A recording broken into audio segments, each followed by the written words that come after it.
ब्रह्मरूपमादिमध्यशेषसर्वभाषकम्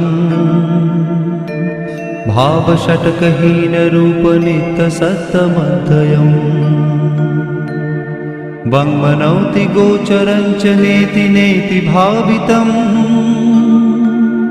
तं नमामि देवदेव रामकृष्णमीश्वरम् आदितेयविहरं शूरारिदैत्यनाशकम् साधुशिष्टकामदं महिषुभारहारकम् सत्मरूपतत्तकं युगे युगे च दर्शितम् तं नमामि देवदेव रामकृष्णमीश्वरम् सर्वभूत